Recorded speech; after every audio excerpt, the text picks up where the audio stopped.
राम राम सभी को। जैसा कि आप लोग देख रहे हैं, इस समय जो भूचाल मचा हुआ है, हमारे यहाँ के जो नेता हैं, जो सवर्ण समाज के नेता हैं, ये तो केवल और केवल नाम के हैं। इनसे कोई मतलब ना, कोई आग लगा दे, कोई कुछ कर दे, कोई मतलब ही ना है इनसे। ठीक है, जैसा कि आप लोगों को मैं बताना चाहता हूँ, जिस कानून को लेकर आज ये भूचाल मचा है, टिप्पणी मची है, ये बार बार होता जा रहा है।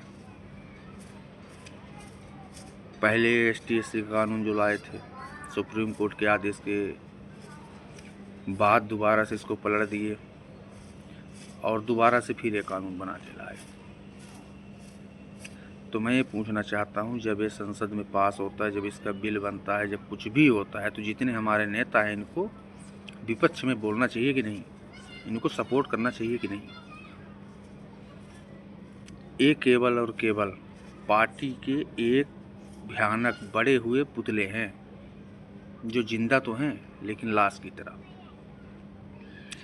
मैं आप सभी से बोलना चाहता हूँ कि आप लोग ये जितना धरना प्रदर्शन, जितना कुछ कर रहे हैं, वो सही है, लेकिन ये सरकार मानने वाली ना है, ना तो ये मानेगी।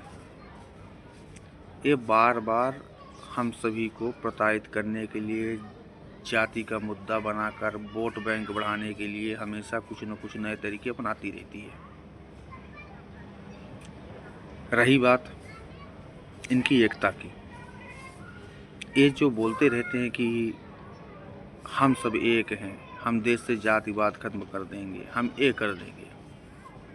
अरे जातिवाद तो तुमने बढ़ाया है, तुम ही बढ़ा रहे हो जातिवाद। हर जगह तुमने जातिवाद फैला रखी है।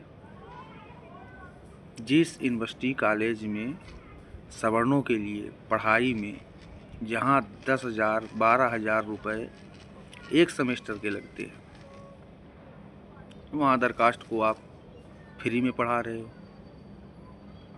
एक पैसे नहीं ले रहे, और ना ही उनमें कुछ सुधार हो रहा। अरे आप हमें क्या उखाड़ोगे, क्या करोगे हमारा? हम कल भी अपने बुद्धि दिमाग से खा पी रहे थे, अभी भी खा रहे हैं। आपने इतना आरक्षण फैला के आपने क्या उखाड़ लिया? आपने इतने एक्ट लगा के क्या उखाड़ लिया? नहीं, बताइए आप। अगर कुछ आपने उखाड़ लिया हो, कुछ कर लिया हो, तो आप बताइए। क्योंकि हम लोग आज जहाँ पर हैं, जिस डिपार्टमेंट में हैं, जहाँ पर हैं, अपने बल से हैं, काबिलियत से हैं, किसी के खैरात की बदौलत नहीं है। और रही बात भारतीय जनता पार्टी की, मैं इस पार्टी को विशेष रूप से बोलना चाहता हूँ कि तुम्हारा खेला हो गया। जिस तरीके से हम लोगों ने तुम्हारा सपोर्ट किया, जिस तरीके से हमने तुम्हें बनाया, अब तुम्हारा भी जानने का वक्त आ गया है। जिस तरह से आपको याद होना चाहिए विपक्षी पार्टियों का हाल है, उनके भी तेवर यही थे ना। तो जो आप ये वोट बैंक बनाना चाहते हैं, वो वोट बैंक उनके पास भी थी। तो जो हम लोग आपको एक से अनेक तक पहुंचा सकते हैं, तो अनेक से एक में लाने में टाइम नहीं लग सकता। मैं तो एक खुलकर बोल रहा हूं, ना तो मैं इन किसी भी पार्टी को वोट करूंगा, ना किसी को करने के लिए बोलूंगा। और रही बात सवर्णों की, तो मैं आग्रह करता हूं कि हमारा कोई न कोई लीडर सामने आए। सब जातियों की अलग पार्टी बनी हुई है, चाहे बहुजन समाज हो, समाजवादी हो,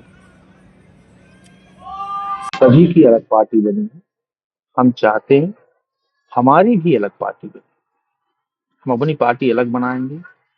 भले हमारी एक से शुरुआत हो, दो से शुरुआत हो, लेकिन बोलने का दिल तो रहेगा, अंदर से कलेजा तो रहेगा। और हम बना के दिखाएंगे। अब वो श्रमण समाज पार्टी के नाम से। अब फिर देखते हैं कि आप कौन सा कानून पास कर लेते हैं, कौन सा कानून बना लेते हैं। आज हम भले एक विधानसभा, एक लोकसभा से शुरू करेंगे, लेकिन 1-2 साल बाद एक राज्यसभा लेंगे और हो सकता है कि हम केंद्र भी संभाल लें। मैं आग्रह करना चाहता हूँ, हमारे श्रमण समाज के जो नेता हैं वो अपनी पार्टी से इस्तीफा दें और अपनी स्वयं की पार्टी ज्वाइन करें, अपने स्वयं की पार्टी में काम करें। पूरा सहयोग रहेगा उनको। लेकिन जब श्रवण के लिए आवाज़ उठाएंगे, तब जब उनको लगेगा कि हम कुछ करने के योग्य हैं, कुछ बताने के योग्य हैं, हमारे विचारधारा में हमारे लिए कोई ऐसा नेता नहीं चाहिए जो केवल और केवल अपनी पूर्ति के लिए काम करे। और जो पूर्ति के लिए काम करेगा वो हमसे दूर ही रहे। अभी तो हम रोड पे उतरे हैं, अभी अंदर भी घुसेंगे। ये ध्यान रखना। और जिस जिस जात पात को बांटने की आप बात कर रहे हो ना, अभी तो शुरुआत है। आना चाहते हो तो हम लड़ने के लिए तैयार हैं। देख लेते हैं आप क्या उखाड़ लेते हो और हम क्या कर लेते हैं। अब आर पार की लड़ाई बची है। जब राष्ट्रपिता अपनी गलती के कारण गोली खा के जा सकते हैं, तो आप कितने। धन्यवाद। सभी को ज़्यादा से ज़्यादा शेयर करें और बताएं और राय दें अपनी। धन्यवाद।